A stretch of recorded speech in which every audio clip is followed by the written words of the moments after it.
दोस्तों, संविधान की इस सीरीज में इस समय हम पढ़ रहे हैं राज्यपाल के बारे में।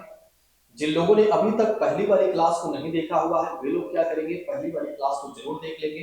राज्यपाल की अगर आप देखें तो अभी तक हमने एक वीडियो बना दिया है और ये होगी इसकी लास्ट वीडियो। क्लास शुरू करने से पहले मैं एक और बात कहना चाहूंगा, जिन लोगों ने अभी तक यूपी स्पेशल पर तैयार नहीं किया हुआ है वे लोग क्या करें, हमारे प्लेलिस्ट में जाएं, जो कि शशि आइस अकेडमी के चैनल वाले पर प्लेलिस्ट में जाएं आप। उसमें हमने पूरे कंप्लीट कोर्स को कंप्लीट कर दिया है, तो आप क्या करिए, यूपी स्पेशल को वहां से तैयार कर लीजिए। साथ ही साथ अगर आप पॉलिटी को तैयार करना चाहते हैं तो इसकी भी हमने प्लेलिस्ट तैयार कर दिया है। आप क्या करिए, एक एक चीजों को पढ़ना शुरू कर दीजिए ताकि आपकी पॉलिटी भी अच्छी हो जाए। चलिए, आज जो हम बात करने वाले हैं राज्यपाल के बारे में, राज्यपाल की विधायी शक्तियों के बारे में बात करने वाले हैं। लेकिन क्लास शुरू करने से पहले मैं एक और बात कहना चाहूंगा, मैं चाहूंगा कि एक बार आपको रिवाइज करा देता हूं कि इसके पहले हमने आपको क्या बताया था। जैसा कि बात करते हैं राज्यपाल की शक्तियां एवं कार्य के बारे में हमने आपको बताया था कि जिस तरह से राष्ट्रपति के नाम पर जो भी देश के जो भी काम किए जाते हैं वे सारे देश के काम राष्ट्रपति के नाम पर किए जाते हैं। उसी तरह से यदि आप देखें तो राज्य के जितने भी काम किए जाते हैं वे सारे काम राज्यपाल के नाम पर किए जाते हैं। दूसरी बात करते हैं, राज्यपाल के पास ये भी शक्ति है कि राज्यपाल क्या करता है, मुख्यमंत्री की नियुक्ति करता है। यानी कि जो भी राज्यपाल होता है जिस राज्य का, तो उस राज्य का क्या करता है, वो मुख्यमंत्री की नियुक्ति करता है। और साथ ही साथ उससे संबंधित जो अन्य मंत्री होते हैं उनकी भी नियुक्ति कौन करता है, तो राज्यपाल ही करता है। दूसरी बात करते हैं जो महाधिवक्ता होता है, जैसे कि बात करते हैं केंद्र सरकार के पास आप देखते हैं ना, एक महान्यायवादी होता है जिसे अटॉर्नी जनरल ऑफ इंडिया कहा जाता है, जो भारत सरकार का विधिक सलाहकार होता है। उसी तरह से यदि आप देखें तो हर राज्य में क्या होता है, हर राज्य सरकार के पास एक महाधिवक्ता होता है जिसे advocate of the state, advocate general of the state कहा जाता है। तो इसके भी नियुक्ति कौन करता है, तो राज्यपाल करता है। वहां राष्ट्रपति नियुक्ति करता है महान्यायवादी की, और यहाँ महाधिवक्ता की नियुक्ति कौन करता है, तो राज्यपाल करता है, जिसके बारे में अलग से हम चैप्टर में भी पढ़ेंगे। ठीक है, फिर उसके बाद यदि आप देखें तो हमने आपको बताया था कि राज्यपाल इन लोगों को भी नियुक्त करता है। देखिए, राज्य निर्वाचन आयोग की बात करते हैं। जैसे अगर आप देखें तो भारत का निर्वाचन आयोग जो है, जिसे इलेक्शन कमीशन ऑफ इंडिया बोला जाता है, जो उसके आयुक्त होते हैं, यानी कि मुख्य आयुक्त की बात करते हैं जिन्हें कमिश्नर कहा जाता है। तो एक मुख्य आयुक्त होता है, दो अन्य आयुक्त होते हैं, तो इनकी नियुक्ति कौन करता है, तो राष्ट्रपति करता है। उसी तरह से यदि आप देखें तो राज्य के जो राज्य चुनाव आयोग होता है उसमें जो आयुक्त होते हैं, जो कमिश्नर होते हैं, जो मुखिया होता है होते हैं, और जो जो अन्य आयुक्त होते हैं जिन्हें सदस्य कह सकते हैं, उनकी नियुक्ति कौन करता है, यहाँ पर राज्यपाल करता है। अब राज्य लोक सेवा आयोग के अध्यक्ष की बात करते हैं, जैसे पीएससी की बात करते हैं, तो उसकी नियुक्ति और सदस्यों की नियुक्ति कौन करता है, राज्यपाल ही करता है। और राज्य के विश्वविद्यालयों के जो कुलपति होता है वो राज्यपाल अपने आप से बन जाता है। तो जैसे कि राज्य के जितने भी विश्वविद्यालय हैं उसके कुलपति या चांसलर की बात करते हैं, तो कौन बन जाता है, उस राज्य का राज्यपाल बन जाता है। वह राज्य सरकार से जानकारी मांग सकता है, यानी कि जैसे राष्ट्रपति क्या करता है कि प्रधानमंत्री या प्रधानमंत्री वाली जो सरकार है उससे अगर कोई जानकारी लेना चाहता है तो राष्ट्रपति ले सकता है। उसी क्रम में यदि आप देखें तो राज्यपाल भी मुख्यमंत्री या उसकी जो सरकार है उससे अगर कोई जानकारी चाहिए तो जानकारी मांग सकता है। नेक्स्ट बात करते हैं राष्ट्रपति। देखिए, राष्ट्रपति क्या करता है, राज्यों में आपातकाल लगाता है, लेकिन किसके सिफारिश पर लगाता है, तो ध्यान रखिएगा सिफारिश किसकी होती है, तो सिफारिश होती है राज्यपाल की होती है। यानी कि राज्यों में अगर राष्ट्रपति शासन लागू होना है तो राज्यपाल की सिफारिश होगा, तभी क्या होगा, राज्यों में एक तरह से राष्ट्रपति शासन लागू किया जाएगा। ठीक है, राष्ट्रपति के द्वारा अनुच्छेद 356 के तहत। तो 356 का यूज तब किया जाता है जब कोई राज्य सरकार या राज्य की बात करते हैं, अगर वो राज्य संविधान के अनुसार नहीं चल रहा है या वहां की सरकार जो है संविधान के अनुसार नहीं चल रही है, तो उस राज्य का राज्यपाल क्या करता है, राष्ट्रपति को बताता है कि महोदय इस राज्य में, जिस राज्य में आपने मुझे भेजा हुआ उस राज्य में संविधान के अनुसार कोई भी नहीं काम कर रहा है। तो राष्ट्रपति महोदय क्या करते हैं, आर्टिकल 356 का यूज करके, यानी कि एक तरह से राष्ट्रपति शासन लागू कर देते हैं। तो राष्ट्रपति शासन जो लागू होता है किसी राज्य या विशेष क्षेत्र में ही लागू होता है। ये बातें भी ध्यान रखिएगा। देखिए जब किसी राज्य में जब किसी राज्य में राष्ट्रपति शासन लागू हो जाता है तो उस राज्य की सारी शक्तियां किसके हाथ में आ जाती हैं?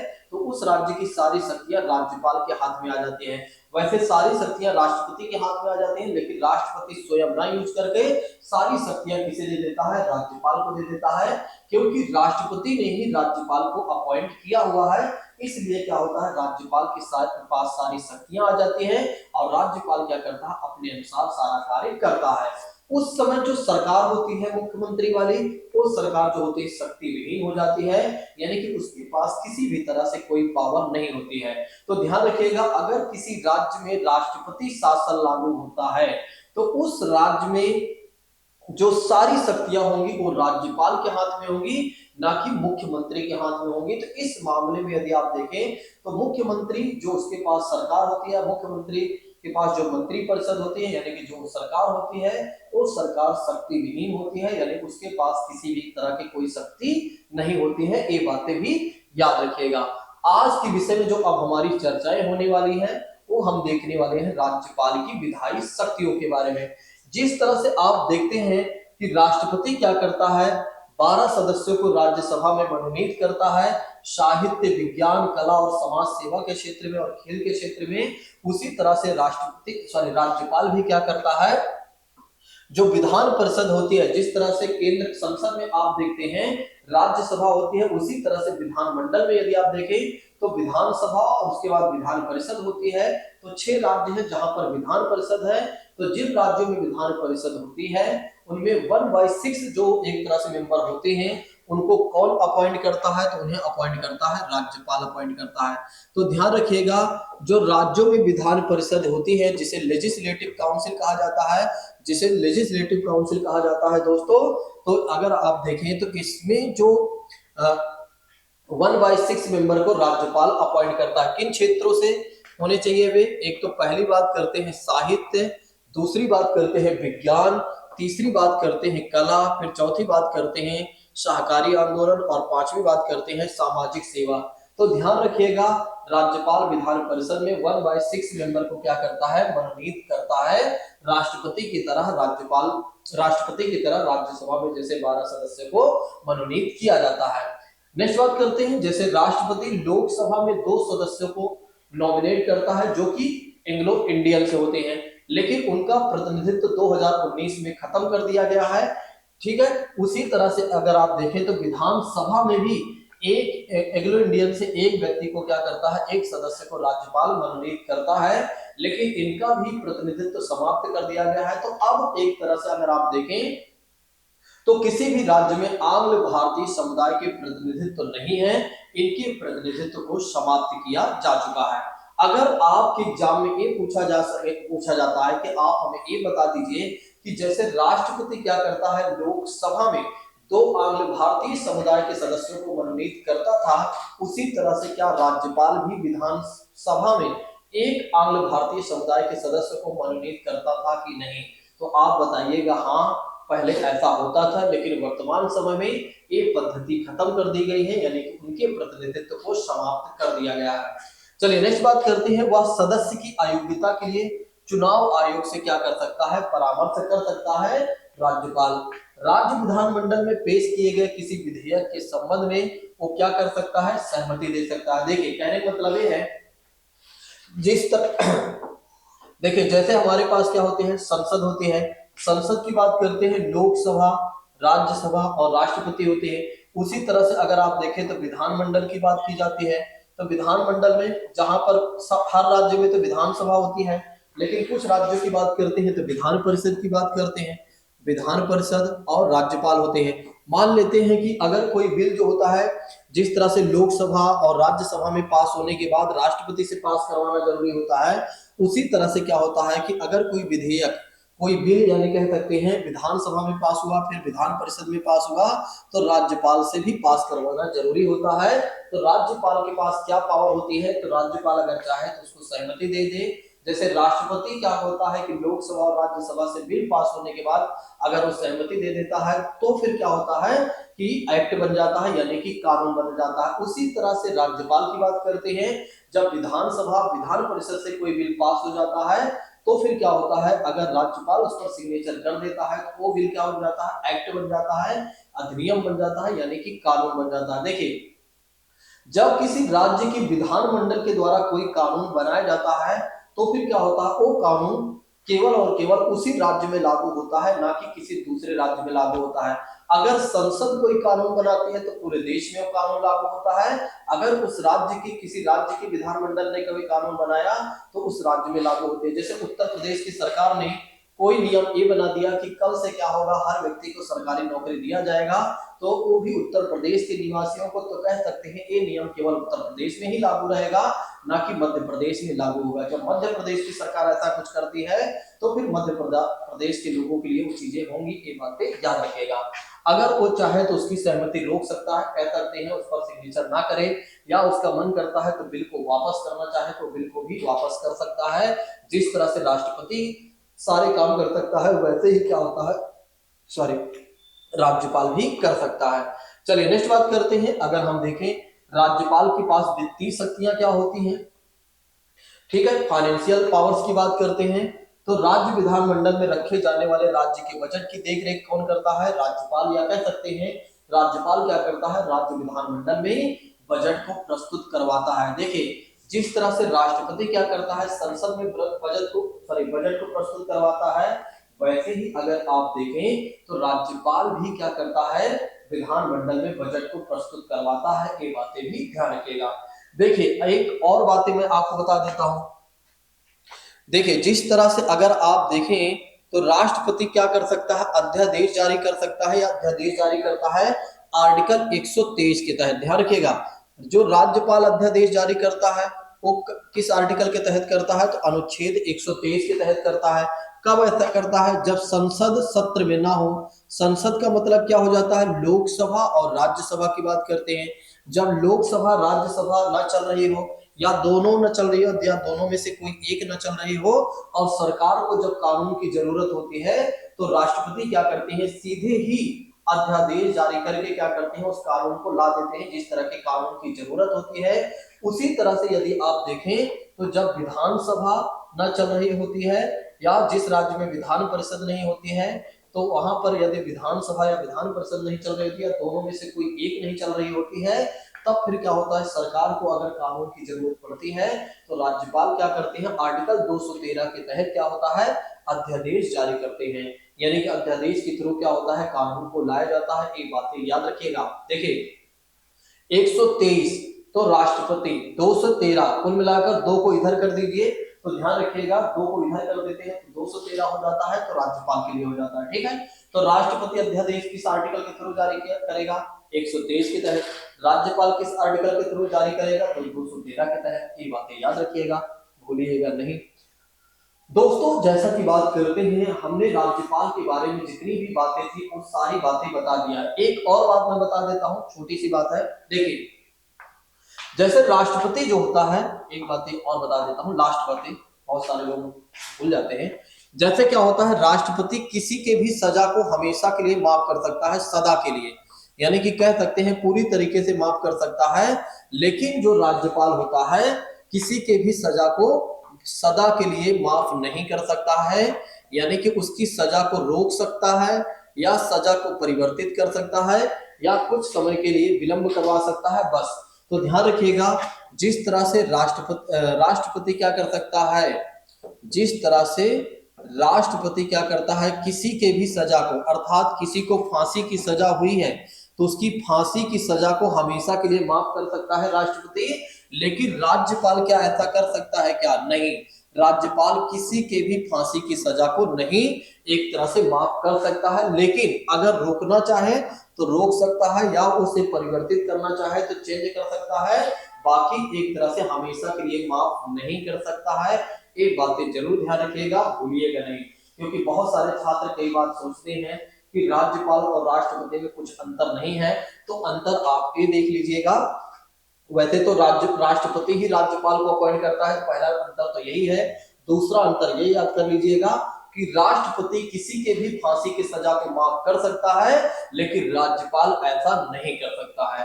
तो दोस्तों, आज की क्लास में अगर आप देखें तो हमने राज्यपाल की विधायी शक्तियों के बारे में बता दिया है, और टोटल मिलाकर यदि आप देखें तो हमने 2 वीडियो में राज्यपाल को बहुत अच्छे तरीके से कवर कर दिया है।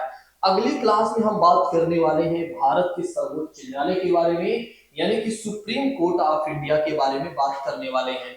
दोस्तों, राज्यपाल के बारे में अगर आप देखें तो हमने किन किन बिंदुओं पर चर्चाएं किया हुआ है, एक बार मैं फटाफट रिवीजन करवा देता हूं मात्र 2 मिनट में। हमने आपको बताया कि जिस तरह से राष्ट्रपति के नाम पर देश के सारे काम किए जाते हैं, उसी तरह से राज्यपाल के नाम पर राज्य के सारे काम किए जाते हैं। अगर किसी व्यक्ति को राज्यपाल बनना है तो उसके पास क्या योग्यता होनी चाहिए? व्यक्ति भारत का नागरिक होना चाहिए और उसके पास 35 वर्ष की आयु होनी चाहिए, यानी कि 35 वर्ष की आयु कंप्लीट कर लिया हो। राज्यपाल की नियुक्ति राष्ट्रपति करता है, ये बात ध्यान रखिएगा। राज्यपाल का चुनाव ना तो प्रत्यक्ष होता है, ना ही अप्रत्यक्ष होता है। ठीक है, हमने राज्यपाल को अपॉइंट करने का जो मॉडल अपनाया हुआ है वो कनाडा मॉडल पर हमने अपनाया हुआ है। राज्यपाल के कार्यालय का कार्यकाल क्या है, तो ये भी हमने आपको बता दिया है कि राष्ट्रपति के प्रसाद पर्यंत राज्यपाल अपने पद पर बना रहता है, लेकिन फिर भी क्या होता है, उसका कार्यकाल कितना होता है? 5 वर्ष का होता है। अगर किसी राज्य का राज्यपाल की मृत्यु हो जाती है, डेथ हो जाते हैं, तो उस राज्य का जो हाई कोर्ट होगा, उसके मुख्य न्यायाधीश जो होंगे, वे राज्यपाल के पद पर जाकर बैठकर काम करेंगे। ये बातें ध्यान रखिएगा। फिर उसके बाद हमने आपको बताया राज्यपाल बनने के लिए योग्यताएं क्या होनी चाहिए, ये बातें आपने पहले ही सुन लिया है। फिर उसके बाद यदि आप देखें तो हमने आपको बताया राज्यपाल की शक्तियों के बारे में बात करते हैं, कार्यकारी शक्तियों, जैसे कि मुख्यमंत्री की नियुक्ति करता है, महाधिवक्ता की नियुक्ति करता है राज्यपाल। फिर हमने आपको बताया कि राज्य चुनाव आयुक्त की बात करते हैं, लोक सेवा आयोग के अध्यक्ष और सदस्यों की बात करते हैं, राज्य के विश्वविद्यालयों के कुलपति बन जाता है। फिर राज्य सरकार से अगर कोई जानकारी लेना चाहता है तो ले सकता है राष्ट्रपति की भांति। और राज्यपाल की सिफारिश पर क्या होता है, किसी भी राज्य में राष्ट्रपति शासन लागू किया जाता है। आर्टिकल 356 का यूज किया जाता है। कब किया जाता है? जब क्या होता है,